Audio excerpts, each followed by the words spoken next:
Good evening, everybody. Monday night, 6:30. That can only mean one thing on the Rabble Network. It's the women's show, and we've got a couple of noticeable sick notes tonight. Both Brian and Car are down with allergy.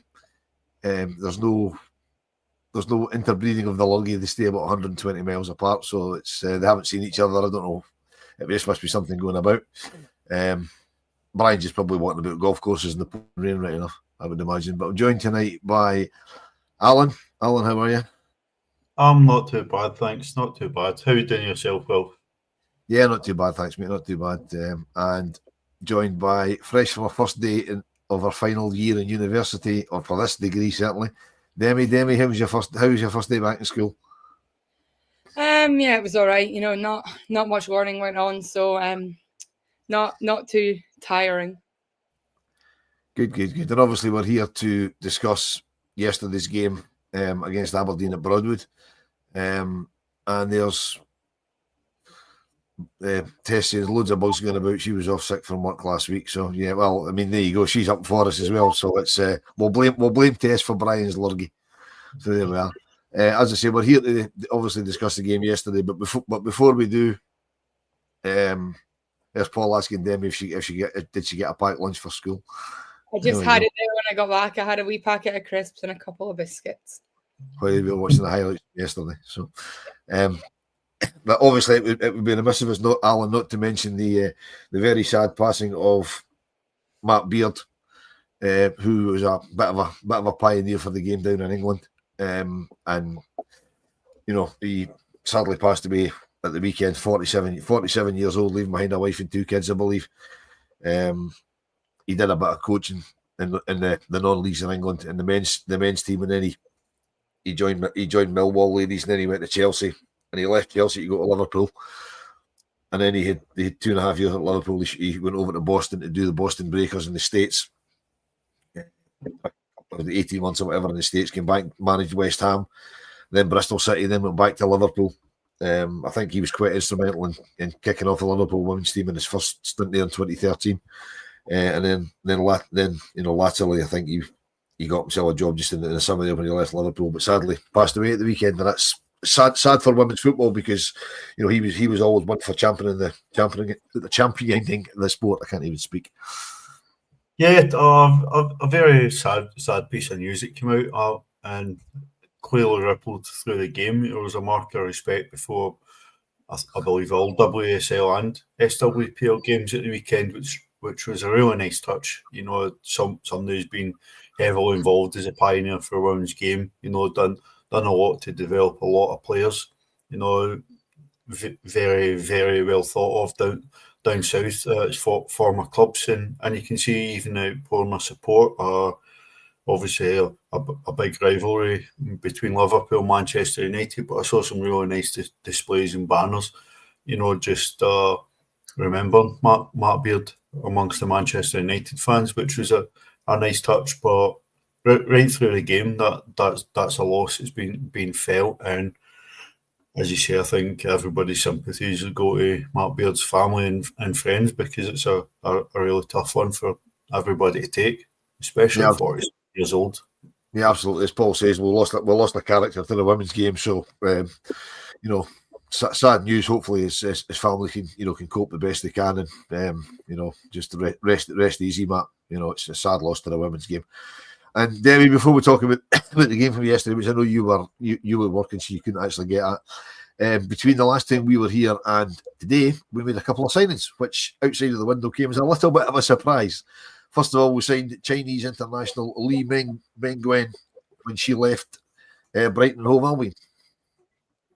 Yeah, you know, I wonder whether, you know, we had them signed at the end of the window and it, you know, took a while to get appropriate paperwork or whatever, or, you know, if she was just sort of free after and we could sign her now. But yeah, you know, it sort of came out of nowhere. But you know, with the amount of players we've got out injured just now, you know, whether long term or just for a couple of weeks, it's good to see that we're still adding more players in.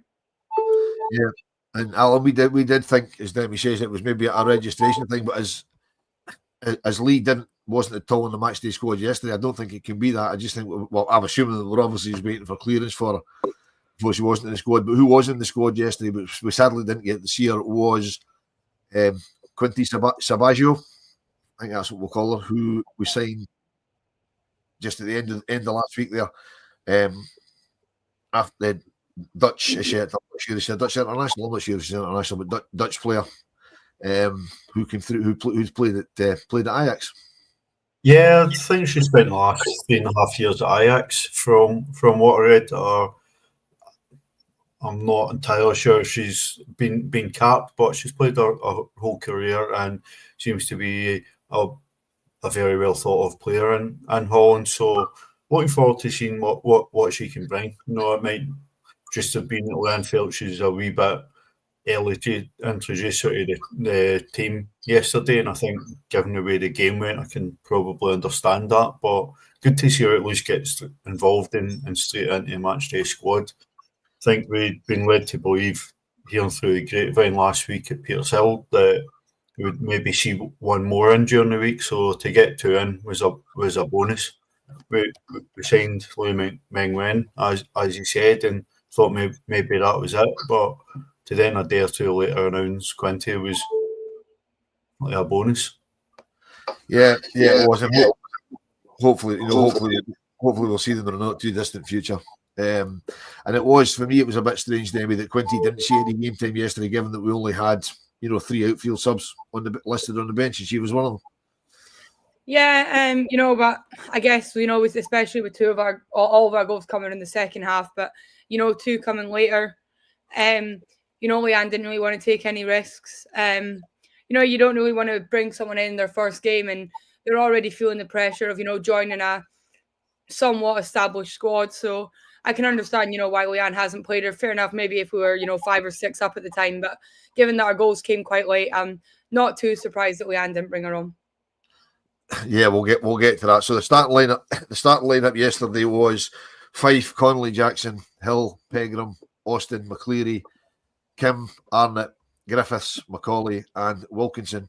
And as I said, Alan Moley had a very, very light bench. We had Thelma Eva's daughter, the substitute goalkeeper, along beside Nick Docherty, who I believe was maybe feeling a little niggle. That's why she started on the bench. Laura Berry and the aforementioned Quinty Sabaggio.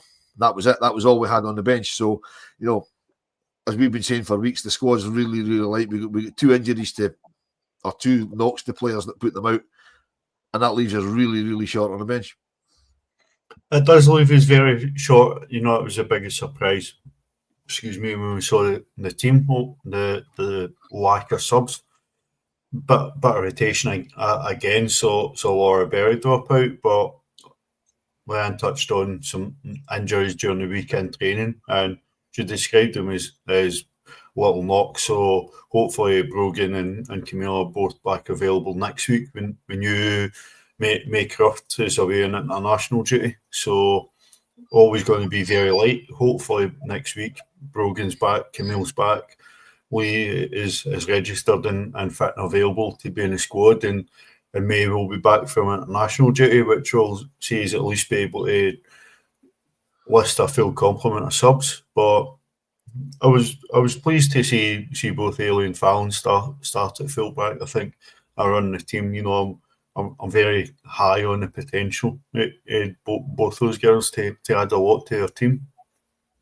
Yeah, I mean, Demi, it is touching on the squad with yourself. It is a wee bit worrying that a couple of little niggles dropping players out, and we are thin on the ground. So as the season goes on and we go into the winter, injuries and suspensions, we could be really struggling, and it's quite important that we do rotate the squad. As Alan said, Laura Berry got rotated out yesterday, came on, played really well when she came on, but we're not going to be able to do that, possibly, depending on the numbers that we've got. Yeah, no, I mean, we've spoken about it before. I think the other risk that you're on is, you sign too many players and you're paying a bucket load of wages for players that aren't really playing much football. So, it would have been ideal if we were somewhere in the middle. But, I think Leanne's not daft. I think she'll keep it. She'll rotate the squad. Now, if we have players picking up knocks, but it's smaller injuries, hopefully. And if you keep rotating them, you lessen the risk of them getting injured. Especially I think up front. Katie Wilkinson's she's a bit older, shall we say. So, I don't think it's not possible for her to, play 70, 80, 90 minutes every week. So, players like her, Nick, Kathy, although Nick and Kathy maybe a bit harder at the minute, having so many defenders out injured. But, I think it is key that especially all of the players, but, especially those older players are getting, the sufficient rest that they need. Yep. Right, Alan, Paul's asked a question to me, but I'm going to throw it to you. Do you think we should have had a penalty yesterday? Oh, given I can't really remember an incident about that, it didn't stick in mind particularly well. So, that's why I threw it to you, because I can't remember either. So Paul, you obviously help us out a lot with the comments. Jog my memory, but I really can't remember jumping up and thinking, "Come on, ref, that's a penalty." And I remember jumping up quite a lot about the referee, who was utterly appalling. One of the worst displays of refereeing I've seen in the SWPL, and that's a very big stretch to say that. Yeah, it was. I mean, obviously, me and you were lucky enough to be sitting together at the game, and he really was. I mean, there was the incident in the second half when the ball clearly didn't go out of play for a throw-in, and he gave a throw-in before the linesman even thought about putting his flag up. And I mean, Demi, you've only seen the highlights, but I mean, we got 4 bookings. Aberdeen got none. We didn't really cause any fouls, and Aberdeen doing the usual. They actually did quite well, but they were kicking us off the park. They were quite robust, and not a single Aberdeen player booked. Yeah, I mean, touching on them playing well, I said that to you last week. They're no mugs this season. They're holding games. I mean, it's 2 weeks in a row now. Okay, Wilco scored, early in the second half, but that was only one. 2 weeks in a row now. They've managed to hold a short margined loss, right until the end, and that's when they start to lose more of them goals. But yeah, Aberdeen as a football club, they've generally always played like that. It's just the way that they seems to be the way that they play. But yeah, obviously I've not seen the game, so I can't really comment on fouls from us. But with the, like touching on what Alan just said, the rest we've got in our league, I can't honestly say I'm surprised that we had 4 players booked and they didn't have any, because I swear they just make it up as they go along. Yeah, I mean, yeah, Alan, there's Paul saying the header in the first half. Didn't see it at the time. Did see it in the highlights. Completely forgot about it. I have watched the highlights just once very quickly, and haven't seen it back. For me, yes, it should have been a penalty, but at the time I didn't see it, so I don't think in lifetime I thought it was a penalty. No, it wasn't something I've seen live, and I've not had the chance to see the highlights. I think you all say it's quite telling that the players didn't seem to appeal for anything. Usually if it's a decision that's a stone wall, players are absolutely screaming for it. So, possibly is one that you would need to see back to actually give, and that's where VAR gets involved, which obviously we don't have in the women's game up here. So I'll really look at that on the highlights and drop Paul a message and give him a proper response. But I didn't see it at the time. Didn't see any other players appealing, so I wasn't expecting a penalty. To save you watching it, now that you've reminded us, it should have been a penalty, but we didn't see it in lifetime. So we'll give the referee a pass on that. But Alan, I'll come right back to you. What I won't give him a pass on is Lizzie Arnott, who bakes cakes and rescues cats, even got booked. I mean, she got booked after 15 minutes for delaying a restart when she actually passed the ball back in the direction it was getting the restart was getting taken from. Yeah, you'd usually expect a player to be just warned and referee saying, "Listen, don't be stupid, drop the ball." But Lizzie's argued the decision and walked away with the ball. So yeah, it's a booking, but referees just need to manage a game and say, "Listen, get the ball down and jog on, or you'll get booked." He was in a very keen rush to get the cards out for a certain group of players yesterday, and that was telling. My biggest surprise yesterday from that referee is that we ended the player with 11 players. We ended the game, with 11 players on the pitch. Yeah, I mean, he was. I mean, Demi, obviously you've only seen the highlights, but he really was dreadful. But let's not labour that point. Demi, you've watched the highlights. There's not really a lot of highlights in the first half. So, you can obviously deduce from that the first half wasn't great, apart from the handball that Paul flagged up there that I completely forgot about, and I have watched them back, which probably should have been a penalty. But, Aberdeen had a couple of early chances. One that flashed across the goal that Jenna got a little nick on and knocked it away from the striker. But apart from that, there wasn't really a lot happened. Yeah, I think there was a couple of times I noticed, that they sort of played the ball, sort of in behind our fullbacks. They're not. We need to learn from that because Aberdeen aren't the first team to do it to us, and they very much won't be the last. We're just lucky that these other teams, they're not able to capitalise on it. They're not scoring goals. But yeah, like I say, it'll happen before, it'll happen again. I didn't see the handball myself because I literally watched the highlights before we came on the pod, so I only seen them once on my phone. So I won't comment on that. But yeah, it didn't look to be much of a thrilling first half, it has to be said. No, Alan, it certainly wasn't. No, it really wasn't. And the only surprise in the game was just how warm it was inside Broadwood, which is something you'll very, very rarely see. So, Demi in a fair skin and ginger hair was probably best watching on the telly. So, yeah, I was even contemplating getting the sun cream out at one point because it was quite warm and there was no wind at Broadwood for a change. But the second half, Alan, we come into the second half and we sort of asserted ourselves a bit more in the game. Aberdeen, you commented during the second half that Scott Booth has certainly got them well. Certainly got Aberdeen well trained. They're difficult to beat. They didn't create a lot, as we said. But as Demi touched on, they held Celtic to 2-2 last week till the very last knockings of the game. A couple of weeks before that, they only lost 1-0 to Glasgow City, albeit up here. So they are really, really hard to beat, but they're not really very creative. So I think they'll probably take points off of teams round about us. Maybe not. Maybe not Celtic and City, but they could possibly take points off of Hibs and Hearts, who don't seem to be firing on all cylinders just now. Well, I think they're probably more likely to take points from Celtic than Hibs, but they're certainly getting closer. I very much expect Aberdeen's the next team in the league that's going to go full time.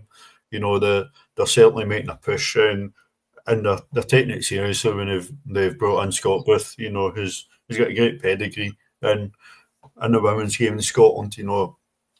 Great experience. I believe he's been involved with Scotland. He's obviously got a pedigree from his time at Glasgow City. Very successful there. So Aberdeen are going to improve more and more as the season goes on, and they will take points off the top five. I very much expect Aberdeen will make up the top six with the regulars in the top five. So we knew how they performed last week. They were going to give us a game. I think there was times, particularly in the first half, they really should have made more of some chances they had going forward. I think overall, as much as our midfielders are not playing badly individually, we're far too easy for teams to run straight through. So something that definitely needs worked on and tinkered with. But thankfully, Aberdeen didn't take advantage. Yeah, and Demi, as I say, the second half, was a little bit better than the first. And after just about an hour into the game, we finally managed to break the deadlock when Lizzie Arnold got the ball to Wilco, and Wilco did what Wilco does. Yeah, I think she did really well. It was a bit of an awkward angle. She was quite close to the keeper. But yeah, you back Wilco from there, and for the first time this season, I got the first goal scorer correct, so I'll take that. But yeah, it was good finish, and she did well. Yep, Alan, she did. It was quite a good move there. After that, we sort of piled on the pressure, and it looked like from there on there was only going to be one winner, but you always need that second goal just to make sure. Yeah, definitely. You want to be comfortable and just take a game out of danger. 1-0's a precarious lead, and Lizzie did really well getting that ball across to Katie. We were worried at the time maybe her taking a touch was when she was so close to goal would lose her a chance, but she's got it at her feet really good. It came maybe at an awkward height to take first time, so getting a goal probably helped the team settle a wee bit more in the game, and we certainly had to wait until we made the game secure. Yeah, we did. I mean, we made a few chances. It was a bit kind of, Aberdeen could hardly get their own half for the last kind of 25 minutes in the game. Made a couple of substitutions with about 20 minutes to go when Laura Berry and Nick Dock came on for Fallon Connolly Jackson and Ailey Austin. I can't remember who came on for who, but as Alan commented at the time, not exactly like for like, but I mean that's all we had available to us on the bench. So they brought them on, and we just kept piling on the pressure. And as you commented, having just watched the highlights, Laura Berry when she came on was just sensational. She looked really, really good when she came on. Yeah, in terms of the like for like, we don't really think we could have expected that with, if Leanne's taking those two off, given that we only had 3 outfield players on the bench. But yeah, like I said to you, I thought Laura Berry played really well when she came on, but I think her confidence will be growing. She's getting more minutes now. You can't give a player that young 5 minutes here and 3 minutes here and 2 minutes here and expect them to grow as a football player. So now that she's seeing more larger chunks of games, and she's involved either through assists or goals. She's involved in goals, a few of the goals that we've had recently. But from seeing the highlights and all after we scored the first one, I thought that Shinji Kim was really, really good in the midfield as well. Yeah, and John Weir makes a good point here that Laura Berry made a great impact, as we've just said. We'll skip over the next half an hour because not really a lot of note happened really. Apart from obviously Kim, Shinji Kim had a shot that we thought she'd probably have squared it, but she spotted a gap at the near post, and the keeper did really well. Did really well to knock it out for a corner. So apart from that, there wasn't really a lot else of note happened. But I mean, as John says here, Laura Berry beat about 7 Aberdeen players for the second goal. And you commented at the game that you hope they'll leave the whole move in the highlights, which they've done. You haven't seen the highlights, but they have left the whole move in the highlights because it was a really, really good goal. Yeah, she's taking the ball right, and immediately when Laura came on, she showed great composure and ability to hold the ball up. It's something that Laura's obviously needing to improve to make an impact at Rangers, and you can see that she has. She's getting the belief to take on players, and look after the ball when she's doing it. She had no right to get through and into the box through the defenders that were doubled and trebled up on her. At wide, but she's done that. She's forced her way into the box, and she's put the ball in a really dangerous area. And unfortunate that Katie didn't get on the end of it, but Holly Daniel could do nothing but put it past her own keeper. And a little bit of joy was taken for the social media team posting that.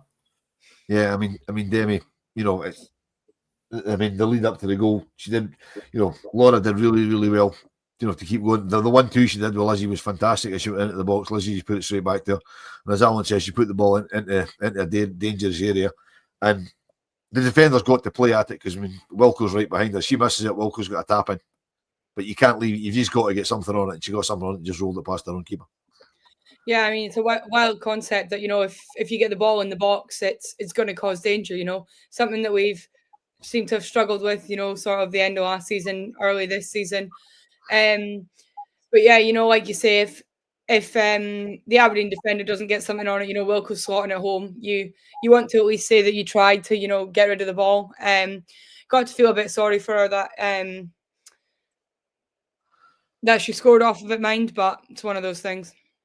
I'm sure she's one of these Aberdeen players who's always dreamed of scoring for Rangers, so we can just hope at that. And Andrew Duncan, thank you very much for the super sticker. I believe if you're watching us live on YouTube, you'll be able to see what that super sticker is. But Andrew, thank you very much for that. Great, always a great supporter of the podcast. That's very much appreciated. Thank you very much, sir. And Alan, we commented after that own goal that the referee, who we've already said had an absolute shocker, looked as if he was trying to find a reason to disallow it. Yeah, you seen him put his hand to his ear a good couple of times as the players were celebrating, probably begging his Lionel, who was just as incompetent as he was, what was wrong with that goal. But, we're possibly delving on paranoia, but, the bookings he was handing out willy-nilly to players for questioning him. He was deserving of getting questioned. It was not only a appalling performance, and I'm just surprised he didn't end up sending Jodie off after she made a challenge just after she got booked. But it's probably reduced the amount of injury time he was going to play. 2-0 lead. Thankfully that was a game dead, given we'd scored the goal quite as late, and then we got a wee bit of gloss on it that the performance overall probably didn't deserve. Yeah, we did, Debbie. I mean, we commented at the time there's no fourth official because the game wasn't on the telly, so we didn't know how much injury time he was playing, and we sort of concluded it would be a little bit at 1-0 because there was a chance we might drop points, but then it went 2-0, as Alan says. That probably curtailed how long he was going to play. But just before the game finished, Laura Berry got the ball through to Mia Macaulay, and if you want, as Paul says, if you want a player one-on-one, it's going to be Mia, and it was a terrific finish. Just to put the gloss on it, and as the title of the podcast says, it wasn't pretty, but that's us still top of the league. Yeah, it's good to see, that our young players are linking up together on the park. It's been a few weeks in a row now where, the assist and the goal has come from an academy graduate. So, yeah, it's good to see that they're finding their, well, not Mia's not finding her feet, but you know what I mean, that Laura's finally settled and finding her feet in the first team. She was kind of on and off the scene a bit last season. So, yeah, it's good to see them, consistently together and doing great things. And yeah, Mia's quick and she's got really, really good feet work. So yeah, it's you'd expect Mia to win, most 1v1s when she's up against someone. Yeah, and sorry, I realised you said something at the end of that. Yeah, how long you say it's not pretty, but we're still top. How long have we been saying you'd rather an awful game of football and win 1-0 than, the best game of football you've ever seen, but you drop points. So yeah, I mean, Alan, there's Janet making the point that me as a keeper, she's actually plays out wide. She's not a keeper, but I know what she means. I first saw that and I went, wait a minute, me as a keeper, when did that happen? She's a great wee player. We will find it very hard to hang on to her. Now, last season, Demi made the point regularly that Jo didn't seem to fancy her in the big games because she always sat her out for the big games. But Leanne seems to have an awful lot of faith in Mia. Yeah, and it's staggering given that Mia's got a great record of scoring in the big games, in games that are Old Firm games or City games or against Hearts or Hibs. So, Mia's a tremendous player, and when she gets her confidence up, she's one of the best players in the league, by a distance. I think the goal that she scored was a ball that we'd been looking for right through 90 minutes. We were over hitting it and just not getting her enough fair chance. We want her to maybe just push that extra wee yard and challenge a keeper for some of them. But we were looking for that ball and clearly identified that Mia was going to get a lot of space in behind. And it took Laura Berry coming on towards the end of the game to actually give her a ball early enough and enough space that she can go and attack it and run in and go. And that's what she's done. But, that speaks to the impact that Laura Berry's made coming off the bench as well. Yeah, absolutely does. And there's a sniper with a super chat calling Andrew Duncan a legend. Sniper, you're a legend as well, my friend. Thank you very much. Always a great supporter of the podcast. And there's Keith, always a great supporter of the women's show. He's saying that Quinty was apparently carrying a cold and was only filling a seat on the bench, which would explain, Alan, why she was there with the tracksuit bottoms on yesterday. When as you said, it was tropical for September in Broadwood, and the rest, the other two outfield subs were running about in shorts, and she was with the full tracksuit on. So that would explain that one. Yeah, and I think it was good even just to get her involved in the team, a wee bit and get her used to the surroundings. So. Listen, a worthwhile exercise, even though we didn't get to see her on the pitch. And then she can look forward to hopefully a debut next week at Ibrox. Yeah, there's Andrew Duncan in with another comment. Thank God Martin will get nowhere near Mia in a coaching capacity. Well, we'll just leave that sitting there. But there is a few things that I want to touch that people have mentioned in the comments. That was Janet just saying well done to the ladies. JD saying, Demi, that he watched the goals from the City Hearts game. He says City are going to be hard to beat this season. I was very, very surprised that City took 5 off Hearts, because Hearts have been doing okay, and very much like Aberdeen, not really creating a lot, but not chipping a lot of goals. And I haven't seen any of it. I know somebody that watched the whole game and won't speak about it. So it does seem that City are in good form, which is not great considering we've got them at Ibrox next Sunday. Yes, sorry, that took me a second there. Yeah, that totally threw my predictor. I wasn't expecting. I think I actually had Hearts to win that game, so shows what I know. But yeah, City will be coming. City will probably have a bit more confidence now after winning their Champions League qualifier. Both home and away. And it's crazy. We always say it's crazy what confidence can do. You get so used to winning games. And also, they've probably got a bigger squad than Hearts do. Or a more experienced squad, should I say. A lot of Hearts players are quite young.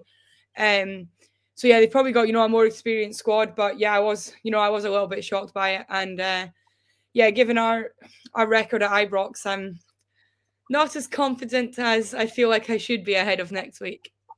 So I'll throw something at you that Alan mentioned yesterday. Obviously, yesterday's game was originally slated to be at Ibrox, but they moved it to Broadwood for whatever reason. And Alan quite rightly pointed out that it would probably have been better playing yesterday's game at Ibrox to get the players, even the newer players, used to playing at Ibrox. Is that something you agree with, or is it something you disagree with? And you are allowed to disagree with Alan if you want. No, I think you sort of, going back to that whole stability thing, when you get used to something, whether it be your team, your manager, your coaching staff, or pitch, the more you play on it, the better it can be for you. But given that they moved the game, moved yesterday's game, you've got to assume it's because the men were at home sort of in the evening on the Saturday. Who knows though? But given that game's at Broadwood, I don't see it would happen. I don't think it will happen, but I'd expect to see similar to what the men had on Friday, and you'd hope that the women can go train there during the week. Don't expect it to happen, but I think if you're going to move a game that was meant to be played at Ibrox before a sort of tough challenge at Ibrox, you want, especially the players that haven't played there before, and with how light our squad is at the minute, there's a high chance they'll be involved in the game. So you would want to see them, maybe even having half a training session or a training session at Ibrox. Yeah, that's quite a good point, actually. Alan, there's John Weir in again. A win next week against City, which is a big ask, as we've just said, and the league opens up a bit, which we wouldn't have thought was possible about 4 weeks ago. I mean, the draw yesterday between Celtic and reigning championships, which I always still feel quite strange saying, that was quite advantageous for us yesterday, but we'll have to take advantage of it by getting the result next Sunday. Absolutely. And yesterday, there was always going to be an opportunity to gain points and create a gap between teams. And we've actually managed to create a bigger gap between 3 of the 4 other teams that shape up the top 5. I think it was really, really good to see Kathleen McGovern, he get that equaliser in a later game. I think City were always going to beat Hearts. The margin surprised me. I think that's actually the first goal, though, that City have conceded in the league this season. So, at least Hearts have shown that they can concede. I think our record against City is poor at Ibrox. We've played them 3 times and still to beat them. So, as I said to you yesterday, I was very disappointed we didn't play the Aberdeen game there, because so far we've played Hearts at Ibrox, and moved the Motherwell and Aberdeen games to Broadwood.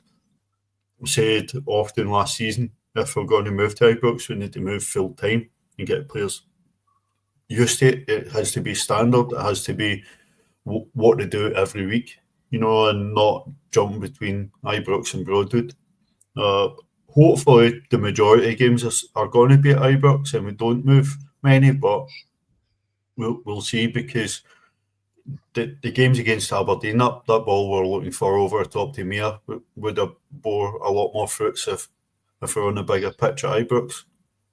Yeah, but they also probably wouldn't have slipped as much. They were slipping about all over Broadwood yesterday. I've got no idea why that was, but at least at Ibrox, it's grass. You know what you need to have on your feet. So, Demi Keith's in again. Who do you think Leanne will go with against City? The good thing is, and I never thought about this, good thing is that Leanne will know the City's squad inside out, because obviously she came from them in the summer. I know they've added a few new players, but she will know a lot of their main players and how they play. Do you think that's that's going to be advantageous. Do you think she'll maybe change the way she would normally play because she knows that, or do you think she'll just do what she was going to do anyway? I don't think, she'll look at another team and, sort of change her. She'll have a game plan for how she wants to play. She's not going to, I think she'll just focus on her game more than she'll focus on City's game. I think the back line, I'll probably stay the same. Obviously, I'd expect Nick to come in. But other than that, I don't see much sort of change there. Up front, it's a tough one, because obviously with Mia playing, she's been playing sort of up front recently, and she's scored a few vital goals, but again, so is Wilco, but that Wilco sometimes struggle to score in the bigger games. So, and then obviously Laura Berry's involved now in Rapid, so I think honestly she could play anyone.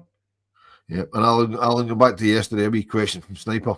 She last season we beat Aberdeen 10-0 in both games. Do you think that they've got stronger or we've got weaker? I think we touched on it earlier.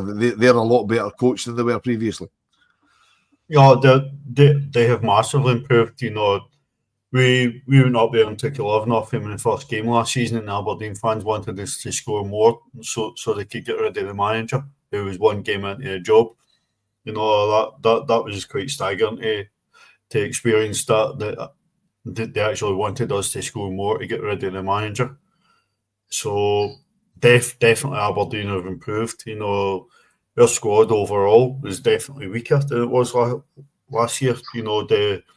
The core of that team that we've lost, would make any team weaker. I think we've made some good signings. I think once they really get settled into the team, I was absolutely delighted when we signed Fallon Conley-Jackson, but she's still a young player with not a lot of first team experience. So she's still got a lot of developing to do, but she's got a phenomenal upside to her game, and the fans when she gets her in the team will absolutely love her.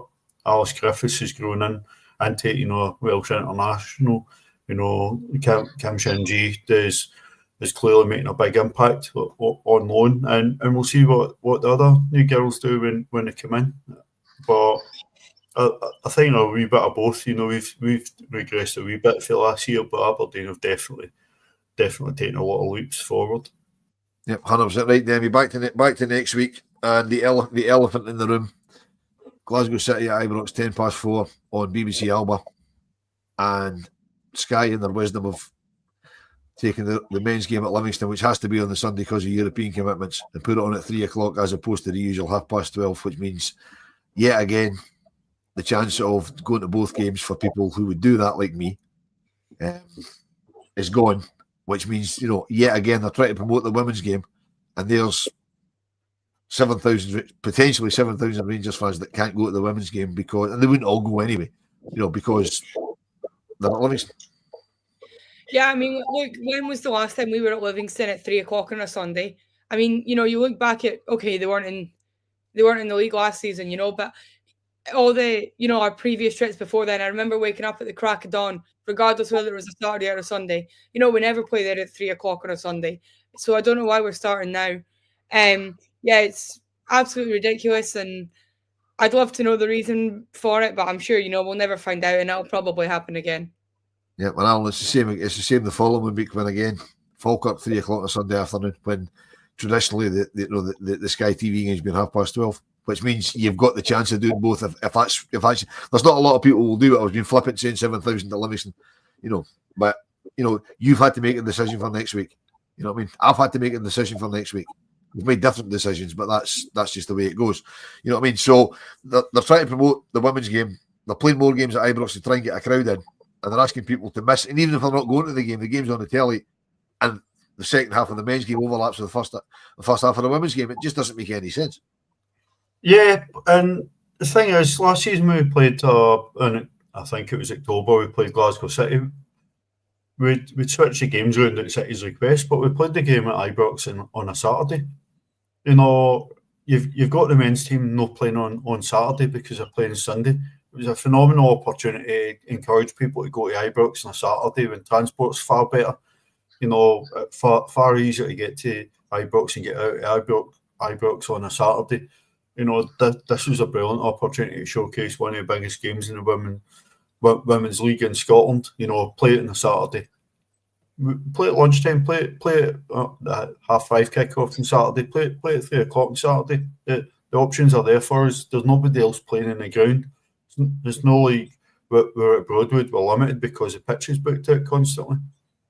Yes, there's a cost for a women's team playing at Ibrox. You know, it's not something that's simply free to the club, but we've got far more control of the schedule in our games, and it's a massive missed opportunity. We could have got people through the door, a bigger crowd at Ibrox for a big game against City, and we could have played it on Saturday. And there's absolutely no good reason we've not been able to do that. Yeah, I mean, Demi, Alan says we can play it on Saturday. Paul's asking why can't we play it on Friday night? You know what I mean? I mean, there was other games played on Friday night because of Hibs and Glasgow City's Champions League thing, so they moved their games to, their games to Friday night. So why couldn't we play Friday or Saturday afternoon? Get people the opportunity to go to the game. Yeah, I was going to say, don't hate me for this one because I know Friday nights don't really work for you. I'd get there. But if you look at sort of even taking sort of Champions League out of it, look at the tail end of last season when games were being moved to Friday night.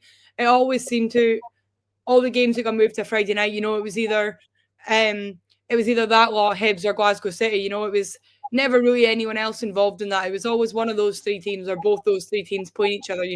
There was never a sort of now. Yeah, I get part-time teams can't play on a Friday night, blah blah blah. But there's enough teams in the Central Belt that could play a Friday night, and it just always seems to be sort of the same players that get it. No, not the same players. Sorry, the same teams that get them. And honestly, for the life of me, I don't understand why, and I don't know why there's not a consistent Friday night game. If you're going to have a Friday night game once a month or once every 3 weeks, why not just make it a slot to play football? Well, the reason there's not a consistent Friday night game, I'll tell you exactly when it is because the BBC Scotland have a championship game on a Friday night, and they won't. It would be the BBC that cover it, and some guys, whether it's BBC Alba or BBC Online, and they wouldn't want to go up against that. But there's no reason they can't do it on a Saturday afternoon, Saturday lunchtime, Saturday evening, whatever. As Alan says, at Ibrox, it's down to us. It's not, there's no other games on. It's not like Broadwood where it gets rented out to anybody that wants it. You know what I mean? It's ridiculous. They tell us they're trying to promote the women's team, and they don't give people a chance to get to the games. It's not. I get not sticking up for them. I'm just playing devil's advocate, but I guess the argument for that is our men's team play on a Sunday, but not everyone's men's team does. A lot of the teams in the women's league, their men's teams aren't in Europe, so. It's maybe for the sake of other fans as well. As much as we all want to be there, there is another team out there, so maybe it's something to do with when the opposing team plays on their men's games. I don't know. Yeah, I think it wasn't going to be on Friday for the same reason we're assuming they've moved the Aberdeen game. Obviously, with men playing on Thursday night at Ibrox, it was unlikely they were ever going to move a game to Friday, but. As I say, it's a missed opportunity not to move it to Saturday. Robert Garrett makes a great point. That probably factors very heavily into the games being moved to 3 o'clock on Sundays now. The WSL's kicked off, but we've got far less control when the games are picked for TV. We've got far more control over looking to move the games around to suit when we're hosting them. And I'd be very surprised if the SWPL can't and won't accommodate a request to move a game to try and generate more interest in a bigger crowd. Yep, 100%. And talking about generating interest and crowds and stuff like that. There's Paul saying we must simply use RTV when the men's team aren't playing. I still don't understand why we don't stream every game that's not on a television channel on RTV. We used to do it when the women's team was based at the training centre. Every game was available. I think you paid about £3.50 for it because I bought a few of them. You know what I mean? Because the training centre wasn't exactly ideal for me to get to because of where it's situated. We're at Broadwood, it's a proper football stadium, or we're at Ibrox, which is a 5-star football stadium, and we don't stream. Yesterday's game not available anywhere. Rangers Aberdeen, a resurgent Aberdeen. You know what I mean? Not available to watch anywhere. Absolutely ridiculous. Yeah, I think it's crazy. I mean, our game on the men's game on Saturday, like Paul says with the men, our men's game on Saturday, the game's on Premier Sport. You could still watch it on Rangers TV if you were on holiday, or if your phone was on holiday or whatever, you know. But yeah, it's madness. For, you know, we had the conversation rather in the group chat yesterday that, you know, 57-year-old Dave might not be interested in watching the women's team, but his 7-year-old granddaughter might be like, "Oh, Dad, I really want to watch the women's team," you know. And if he's going, "Okay, great, you can watch it when it's on BBC Alba," which is, you know, we have sort of, like Alan said, we have no control over when it's on the telly. We say that, you know, the fans, these young fans, are the future of the club and all that. But, you know, a lot of them, for many reasons, you know, especially if they're getting into football, they probably play their own games on a Sunday morning. So it's just not feasible to get to, you know, the women's game straight from your game. So, you know, you'd think that Rangers TV would sort of put them on to give, obviously, all the fans, but particularly those young kids who are the future of the women's game, to give them the opportunity to watch it, you know, if they're trying to focus on their own football journey or whatever. Alan, not just that, it's a missed revenue stream. Listen, they talk about having to generate revenue for the club, you know, and anything, you know, that brings the revenue in geared towards the women's team, you know, as a women generating revenue. And that's what people keep asking for, you know, looking for them to be more self-sufficient, you know. And I really don't think it's going to negatively impact the attendance. You know, if anything, I think you need to get eyes on the product. You need people giving them a chance to start off watching them on the TV and think, actually, I want a bit of that. I want to go and experience that.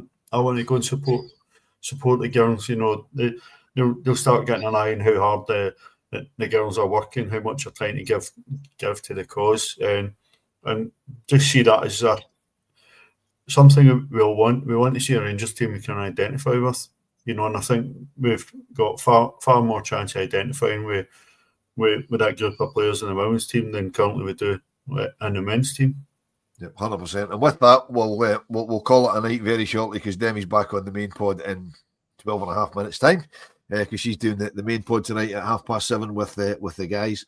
So tune in for that. I'm sure that'll be quite lively after the weekend's events with protests and a win finally against a top league team and all that sort of stuff. And then tomorrow, Martin should be back out of his sick bed tomorrow morning with the morning rabble at 10 o'clock, then the afternoon rabble at 12:30. And then tomorrow night for the members, there'll be the members podcast as well. While I'm on the subject of tomorrow night, we've got a message from Let's Talk Football Careers right at the start of the show. This says, "Hi folks, just a heads up, with chat with Marco Negri tomorrow, sponsored by the podcast Hands Across the Water." Hands Across the Water is a decent podcast by the guys over in Northern Ireland, the only Northern Ireland Rangers supporters podcast, which I was absolutely amazed to find out. So, you know, if you're looking for something to listen to, I'm sure it'll be available. I'm not quite sure where to find it, but, you know, just put in Hands Across the Water, you'll find it after the, I don't know what time they're speaking to Marco. Marco's always a good listen. I've had the opportunity to sit and speak to Marco a couple of times. She's a good listen. So, and before we go, Demi, Paul's wanting predictions. I'm not really big on doing predictions, but Paul's wanting to do predictions. So Andrew Duncan's away as well. He's busy with his grandson. So hope you're having fun with your grandson, Andrew. Thanks again for your support. So Demi, before you go and grab yourself a drink before you go on the main pod, predictions for Sunday: Glasgow City, Ibrox, 4:10 kick off. If you're not at Livingston, get yourself along to Ibrox and cheer on the girls. I'm gonna go 2-1 us, me and Macaulay to score first. Okay, Alan. I'm going to go with Paul's prediction, 2-0, Mia to score first.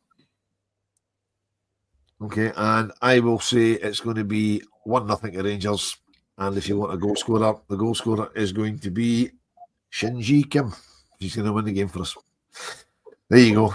So, and their Sniper said I should go on as a guest of Hands Across the Water. I'm open to invitations to go anywhere, Sniper. Don't worry about that. I'm open to invitations to go absolutely anywhere. I'll talk about Rangers to anybody at any time. Not a problem.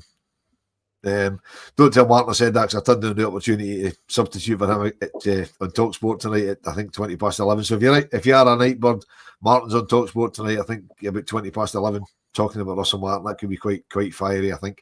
So there's Big Tarts talking about Big Tarts. Yes, Ian, I am a Big Tart. but no biggest tart as you. Anyway, ladies and gentlemen, thank you very much for your company tonight. We will be back to, next Monday to talk about the Glasgow City game, where hopefully we're still sitting top of the league and we've made that little gap at the top a little bit bigger. Demi, thank you very much. Thank you. Alan, Thanks. thank you very much. Enjoy Annan tomorrow night. Thanks both. I'll do my best. I'll catch you both on Thursday. Cheers.